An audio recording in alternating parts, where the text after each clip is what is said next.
I should eat. I do not want to. I feel the hunger clawing at my stomach. I know it shall weaken me in no time at all, and that my every endeavor shall become tenfold as difficult should I not prepare a meal. I am in the kitchen. I have torn myself from my tomes. There should be no choice at all, and yet I cannot. Any victory over my obsessions is fleeting and does not allow for me to take the actions I know I ought to take for the sake of my own well-being. I closed one book, despite myself, pried open the missives I know I ought not read, but quickly tore myself away. The messages themselves are mostly perfectly harmless, innocuous, beneficial even. Reports of good tidings, of merriment and cheer from those I hold dear. Do they still hold me dear, even in my absence? I shake my head. It has scarce been any time at all since I have last shown my face, since I sent letters of my own, and yet the concept of time has grown elusive recently. It is difficult for me to feel that what the clock says is true. There has been no time at all, and yet it feels like an eternity. I blink and clear my head. There my thoughts went again, racing doubt and dancing with dread. It's not the contents of the messages, it's something with the parchment, perhaps, or the ink in which they are written. It gets to my head, makes me dizzy, and steals my resolve from me. It has no smell, and yet it fills my nostrils with the cloying stench of fear. Gritting my teeth, I resist the urge to again peer into the lockbox in which I keep them. I cannot open it, at least. A recent victory allowed me to slam the lock shut and fling the key into the welcoming embrace of the dungeon beneath my estate. Already I feel it has done me good. Even so, the lock provides a peephole. I can still look if I truly desire. It's not as convenient, requires stillness and focus in a way that opening the box and rifling through its contents does not. But in the state I am in, the missives do not need much to sink their poison into my mind. I resent myself for my feelings towards them. They are simple, harmless messages by those I care about. I desire to know they are well, to stay in touch. So why does reading them hurt me so? They are not always like this, not often even. When my mind is clear and the wails of madness draw back, they are a source of joy like no other. I have made many friends and esteemed acquaintances through my correspondence. But to be loved is to be known, and I am so very scared of being known. I know I shouldn't be. I know the writhing mass of black sludge in my stomach is not who I am, that it is merely the fermented bile of my own mind's making, that it is not how I am seen, that it is not how I should be seen. And yet, when the sludge accumulates, displaces my stomach, shoves my intestines to the side, slaves my waking thoughts to the production of more of itself, it is difficult to not look into the mirror and see too wide, bloodshot eyes staring back amidst the sea of bile.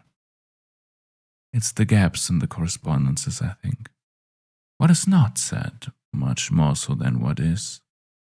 Changes in tone, a shifting of topics. What was once common now seeming taboo. A furtive letter, unanswered, sent after no degree of dithering, concerned it would simply be placed on a pile with its predecessors. A source of kindling given to no further thought at best, an endless wellspring of irritation and annoyance at worst, driving those I seek to reconnect with further away, by my very attempts to avoid such a fate. We recognize ourselves through the other, so what does it mean when the other's perception of you seems to have changed? I pause. Unworthy thoughts. I should not cast aspersions on those I love and trust. They deserve better than that. My eyes refocus on the document in front of me. I see that, somewhere in the process of writing, my quill has ceased to fly over the parchment. Instead, black sludge dribbles from my lips in thick, gunky, vicious strands, flowing and pooling onto the parchment, giving voice to the words I know I should not write. To speak them out loud is to give them power. To write them down accomplishes the same. My hunger, at least, seems to have faded. I vaguely recall biting into a piece of fruit when I was in the kitchen. I should have eaten more. Could not have. The sludge has filled my stomach, and food seems naught but off-putting. Not before the sludge has been expelled, even should my hands start to shake and my limbs grow powerless. But to expel the sludge is to let it multiply. It ought be contained, kept inside, processed and digested. To let it out, to share it with others, is to sink further in its drowning tendrils. It is so very difficult. It is unwise to let it out, but to keep it allows it to devour you whole. To share it with others only accelerates the process when one is in the throes of the sludge. Unless I look down at the parchment again. The ink has dried, the sludge has too. It is difficult to tell where one starts and the other ends. I do not recall when I set to the task of writing it, recall only a feverish need to, at some indeterminate point in the immediate past. I feel lighter, more at ease. The sludge has left my abdomen, mostly, and though my mind produces it still, that too seems to have slowed. Perhaps, I muse, the sludge can be tricked. It can be trapped in ink, given the form of art, and allow it to be processed in that way. Perhaps I needn't swallow it in silence in the harrowing solitude of my study. My jaw tightens, doubts circle my mind, anxiety flutters in my chest. The sludge is not fully gone.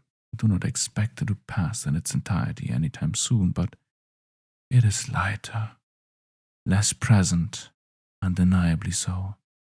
Tears well up in my eyes.